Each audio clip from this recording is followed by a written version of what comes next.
The lack of diversity at Silicon Valley companies has become a national issue. We'll discuss this issue on Talking with Henrietta, coming up next.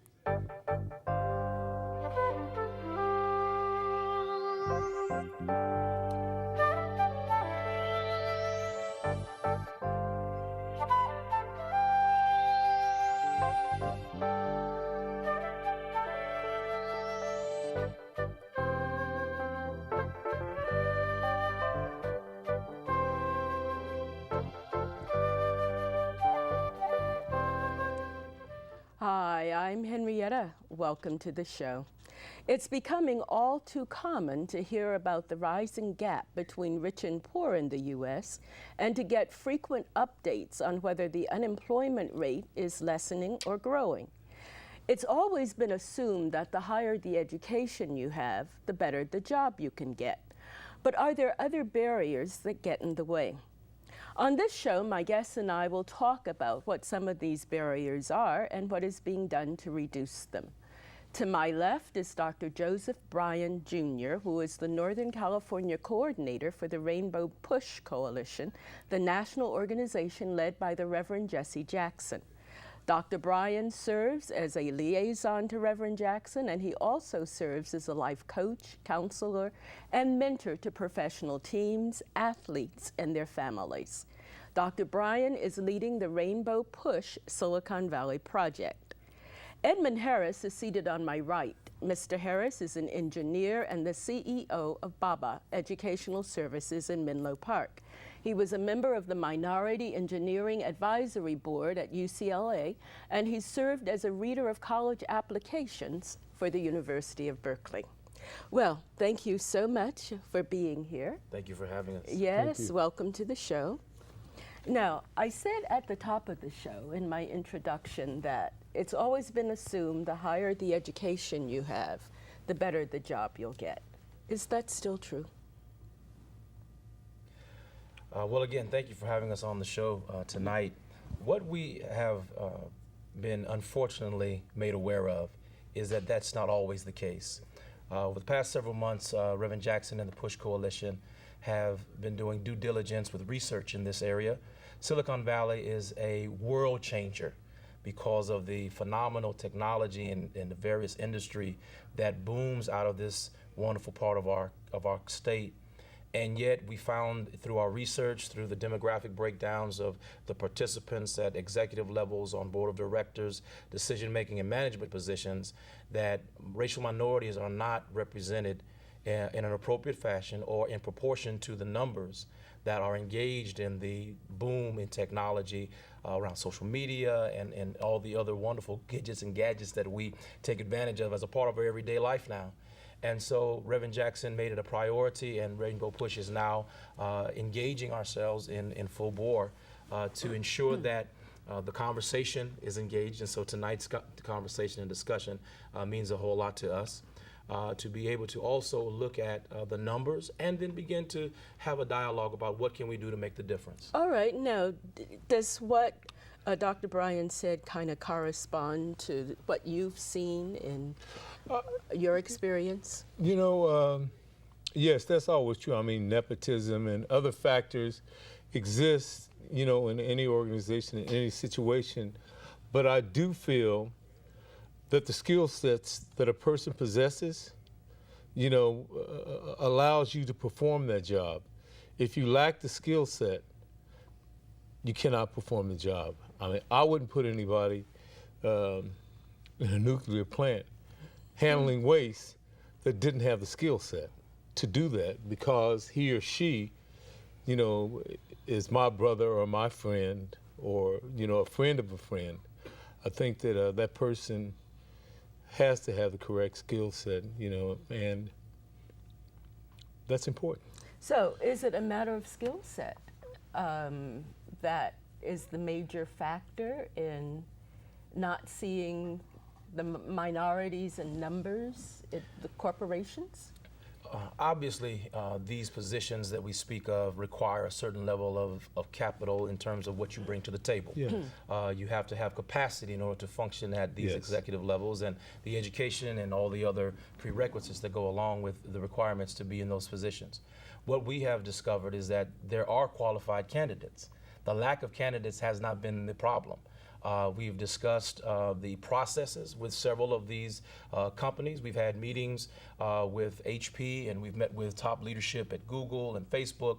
And we know that there are various organizations that are used in order for them to grasp the talent, a pool of talent that may be available to them.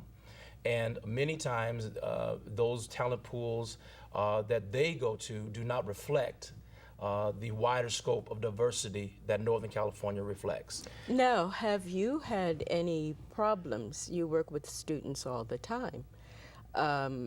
When they graduate, for example, as a reader at the University of Berkeley or sitting on the board of minority engineers, the advisory board, have you seen problems where qualified people were not selected? Qualified minorities were not selected?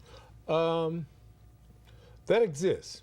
That exists. There's no denying that exists.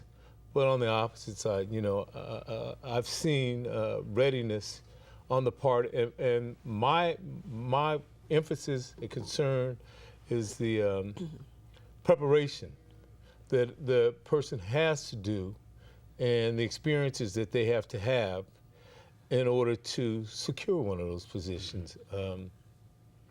I think internships are very important, for not only high school but college students. Internships allow you to get in and have some kind of mentorship as to what it takes to perform a particular task.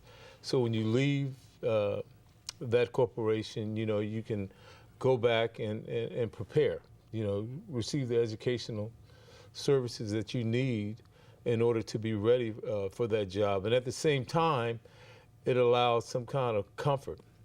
And when I say that, as a reader for UCLA and for UC Berkeley, I've seen students and I've seen applications where a student applied and there was a choice between the students.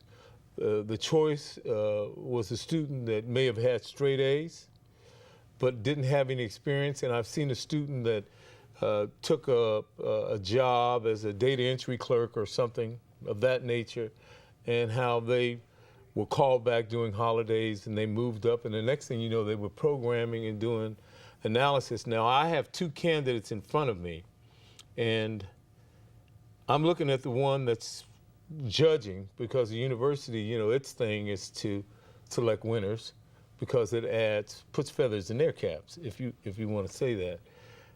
Obviously, the student with had a lower GPA but had that experience was a choice. And the same thing happens in medical school, or any other kind of field, that if you have that experience, that internship experience where you actually try to stay in that field. Mm-hmm. How did this whole issue come up for Rainbow Push? Well, the issue has come up because as Reverend Jackson continues to keep his finger on the pulse of what's going on in our country and in our world, the economic explosion in the technology areas and the IPOs and all of the debt offerings that have come up in 2012, 11, 12, and 13 drew his attention very strongly, that there were billions of dollars, millions of dollars, large numbers of debt offerings and various IPOs that were being released based in this area. And so because of his desire to see what the effect on the ground was, our teams at Chicago headquarters for Rainbow Push, as well as Lyle Butch-Wing, our national political coordinator here in California, began to do research on the numbers and to see how many minorities were part of the debt offerings, and we saw none. And how many of the offerings were given at a time when there was a public release that made it available to minority. Go ahead. Well, finish your sentence. No, I was going to say that the wider scope of not only the economic boom of the IPOs and the debt offerings, and then coupling that with the decision making and the lack of minorities at decision making levels. For those who might not know, yes, what's a debt offering? Well, in order for me to truly do my due diligence, I think it's important to take a couple of steps back. The large companies that we're targeting, just so that the audience is aware as well, we're looking at Apple, Hewlett-Packard, Google, Oracle, Microsoft, eBay, IBM, Twitter, and Facebook. And these companies have been generating millions of dollars in their various growth and development as Silicon Valley companies. And over time, there are opportunities for investors, there are opportunities for partners, there are opportunities for companies to share in the advancement and development of these wonderful companies, and to be on the front end of the reaping of the harvest that comes about as a result of their rapid growth.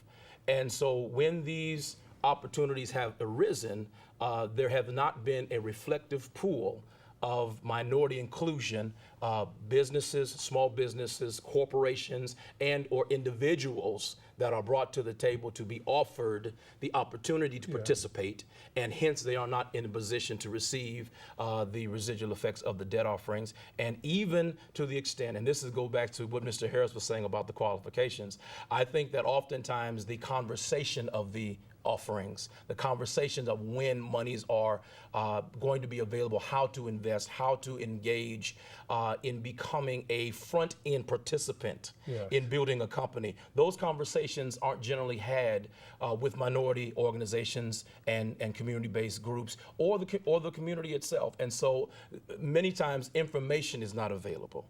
Inclusion is not pursued. And I love your example about the two candidates, and one being one who has the experience and has done some work as an intern, and one that has not. We've discovered that these companies have not, on a consistent basis, had internships and opportunities for the individuals who are qualified to have that first step into the organization. So we're talking about those minority companies and individuals who have the resource and the opportunity to invest and to be a part of the company at a corporate level, to be participants in the various growth and boom of the millions and billions, and on the ground level of students that just want to get their foot in the door as an intern. And before I ask you why you think this is the case, I would like to give Edmund a chance to respond in terms of I agree with him, and I think that we're talking about two different things. Like with my approach, see, he's talking about lack of diversity at this high level within the corporation, and as he said, I'm talking about the entry level and acquisition of skills that are necessary to reach those levels. So those types of entry levels, are acquired through, work in the field and knowledge. And I understand fully what he says, because at the top, 9 times out of 10 is this good old boy, network where everybody knows everybody, and it's friendships, and it kind of passes around within the circle, and knowing that there are skill sets like, analysis and ability to do certain types of work, or if not to do the type of work, to surround yourself with folks that can do the type of work that you need to have done. Absolutely. So we're talking diversity at 2 levels, at this high level and at the entry level and the participatory level. So I think it's important. Absolutely. So looking at it at the higher level right now, assuming that people have been prepared at the level, at the entry level, why then do we not see them at the level where you're talking about? Well, that's part of Reverend Jackson's question and inquiry. His visits here to Silicon Valley in the past couple of months have been to ask those questions. to sit in the boardrooms, to sit with high-level executives and have those conversations. We've also participated in shareholder meetings and will continue to do so when these companies have their shareholder meetings. And our desire is to ask that question with those that are in decision-making power and positions of authority that can give us some answers as to A, why has this not happened previously? And B, is it on your radar to begin to happen? And C, how can we assist in the process of ensuring that diversity is really a priority? Because at this juncture, and this is what Reverend Jackson has been holding before each of the groups that we presented, even in our luncheons and community gatherings, that currently Hewlett Packard has at their executive level, or their C-level, they have 12 individuals, and there are 3 white women and 9 white men. And on their board of directors, there are 10 individuals, and there are 7 white men and 3 white women. No people of color represented at all.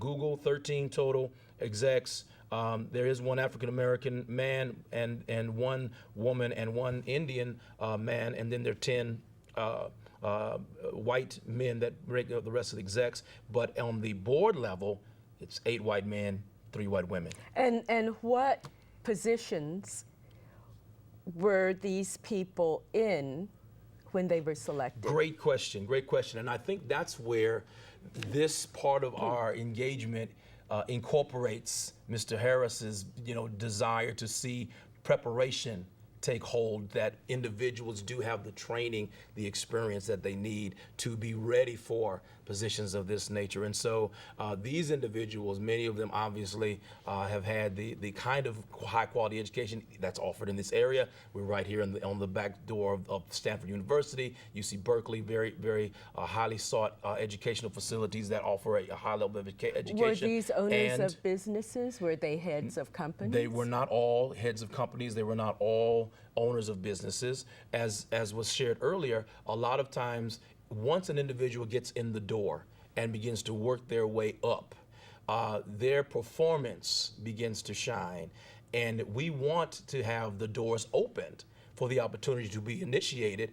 And then we also want to ensure that once the higher level opportunities begin to be presented, that minorities are included to be able to be represented. I mean, I could go down the entire list, but you see the numbers are reflective of a lack of diversity. And the other challenge that happens is that if there aren't individuals making decisions that are aware of and or sensitive to a more diverse, balanced scale of inclusion, then the old boy network, as you alluded to, is easy to fall into, not necessarily in a negative, but if I'm not aware of anyone other than those I know, then I won't be open to opening more doors for others that are not like me. Yeah, I can't disagree with you on any of that, but at the same time, I have to look at the vision and the mission of that corporation. Mm-hmm. And that the vision and the mission of that corporation defines the needs mm-hmm. at the executive level. It defines the needs at the board level. Mm-hmm. I was just participating in I'm on the board of a couple of groups. And if it's a social justice issue, to me, it seems like someone from, say, the University of California, San Diego, Thurgood Marshall College there, has been trained in social justice, and all their curriculums were geared towards addressing social justice issues. So acquisition of knowledge and knowing that exists becomes important. But I understand exactly what he's saying. But again, I go back to the fact that the lack of diversity exists in 2 levels. It exists at the executive level, yes. And it exists in the body. The executive level is the top 1% mm-hmm. or 2%, but mm-hmm. 99 or 95% of those positions, and most of them are high-paying positions, mm-hmm. are in that meaty part. Yes. Edmund said something that was very interesting. He said that an organization's mission and its objectives mm-hmm. kind of dictate whom they're going to have on the board. Mm-hmm. So how do you respond to that? We are fully aware that every organization has its own makeup of what its core values, their mission statements, their visions, their goals. And even within the framework of those particulars, the reality is that there are candidates of color Yes. that No could doubt. fulfill No doubt. whatever those requirements are. And so that is really the crux of the issue is whatever the requirement is, whatever the stipulations are, whatever the framework is, there are minorities, there are people of color, there are more women that could fulfill those positions. Kind of like Jackie Robinson breaking into baseball. And at some So, point, yeah, so the you, breaking you of the barriers, mentioned yes. you mentioned people of color. Some people would say, well, you have Asians like East Indians, they're people of color. So when you talk about people of color, who are you talking about? We are talking about the historically marginalized individuals that are a part of this particular country's history. And generally, the dominant culture has been Anglo-Saxon, and all those that have come from various other backgrounds, including our Asian brothers and sisters, and those that are of East Indian descent who have a wonderful history of their own. This is not an African American necessity. This is not an African American based reality. All of those are Latino brothers and sisters, those from various other European countries that have not been included in this type of economic boom that this valley has experienced. Anyone that is marginalized or there's a lack of inclusion historically and now in reality, Now those are you the mentioned individuals that we from want to Europe. include. Who would Yes. be from Europe? Well, you know, before we get too particular, because one of the things that we've discovered, and this has been an interesting part of being in California, is that there are lines of ethnic groups that have not always been in the easy check boxes. You know, where years ago, diversity, as it began to become a conversation, even in academia, it was always, you know, it was started off as just black and white, and then it was black, white, and Asian, and then black, white, and Asian, and Latino. And then even from those groups, we had to learn there were differences in our Asian brothers and sisters, you know, obviously between Japan and China, and then Korea and Vietnam, you know. So there are breakdowns in that country. Same thing with our Latino brothers and sisters. There are different backgrounds from various areas. So the same thing is with yours. So I would not want to venture into breaking down all the particulars of the various areas that still exist that can be seen as ethnic minority.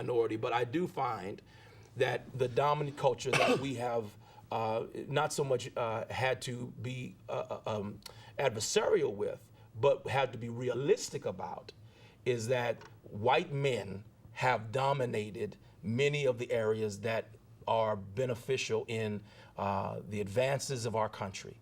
That has always been a part of our history, and this is not an indictment against, as much as it is an acknowledgement of historical patterns that we want to make sure are not the standard anymore, even if it's subconsciously, as you alluded to, missed that there are other people in the room. Sure. Any responses or comments? Thoughts? I can't, disagree with anything that he said. I think that we're talking about two different things. We're talking about this top 1%, but then we got this 99% over here. That top 1% is making $10,000 an hour, but this other group over here is kind of like the minimum wage. They're fighting for this $10 an hour, and my concern is for the whole. Yes. So is ours. So yeah, and again, I look at fundamental things, and I know that there's going to be attrition in anything, in any organization. Sure. That there's going to be people leaving the board, and they have to be replaced. So what do I say to a person? I say that your math skills are important. That your ability to create an algorithm is key. Absolutely. Because if you can't create an algorithm, that means you can't translate your thoughts into a workable equation. That's right. So your math skills become critical, and I'm saying that in terms of making a plan. Like if a person has a lifelong plan, we have to work that plan and get them to the point, and knowing that there's already folks that are there, but we have to deal with attrition as well, and I'm concerned about that. This is something that I really appreciate about your work as well as your passion. When Reverend Jackson was here, even though the press covered many of his dealings at the Facebooks and HPs of the world, we spent several days on the Stanford campus talking with students. Yes. And meeting with the Stanford president and talking about the effect of the student body as it pertains to this issue. And Reverend Jackson, I so appreciate his desire to touch people where they are and to speak to those students about their hopes, their dreams, their goals, Yes. Yeah. and to hear their stories and some of their siblings or other students that have graduated and some of the challenges they had coming out of school and the need base and the student loan debt and all these other things that become a part of where they end up after they graduate. So we spent quite a bit of time at Stanford. We even visited talking with students. A diversity of students. Yes. Or primarily minority students? We spoke with all students, but we had a specific focus with minority students, given the issue that we're trying to address. Now, you had mentioned Reverend Jackson being out here at the East Coast, and we have several pictures of him when he visited East Palo Alto. And so I would like to have you tell me, and that's one of the photos, and you're sitting there beside him. I don't know if you can see yourself now. It was a room full of people in the East Palo Alto City Hall, and we can see another photo that would be another cross section of the people, some of the people who were in the room. Why did Reverend Jackson visit Stanford? I'm sorry, East Palo Alto. You made it clear why you visited Stanford. East Palo Alto is a very special city. Being from California, being a native Californian, I'm aware that it's a new city relative to many of the cities throughout Northern California. And we had an opportunity to speak with several members of the East Palo Alto City Council and to hear of the challenges in that city, to hear of the difficulties that are an ongoing reality as it pertains to economic stability, education, and access to resource, and to know that we could throw a rock from the city council chambers over the plane to Facebook. There's just something that is incongruous about that. Well, we could also say in terms of East Palo Alto, it's one of the most diverse cities on the peninsula in the Bay Area, and it's also has a population with some of the lowest incomes that service as gardeners or nurses or maids. And right. So to that end, to have on one end the wonderful Silicon Valley, quote unquote, economic engine, and then to have in the heart of it East Palo Alto, it just seems to be an imbalance. And we wanted to speak, and Reverend Jackson wanted to speak to the constituents of the city, to the leadership of the city, to the community-based organizations, to some of the community leaders, and to let them know that they wouldn't be forgotten in this conversation, that his heart is always for the least of these and those that are marginalized, and to be in the vicinity of such economic strength and then to have such economic struggle is an imbalance that Reverend Jackson wanted to make a priority in this engagement. And so having the conversation, inviting the leadership to the table to hear their concerns, to say to them, we're here because we want to make sure that you're not forgotten, that we are speaking a language and utilizing priorities that would benefit this city, that would benefit those that that are in need of access to internships and educational resources, and finding out about the school districts and different things that are such a challenge ongoing, and the lack of job mobility that seems to exist, even with all of these companies, so close by. And so that was a very meaningful time. And we did that before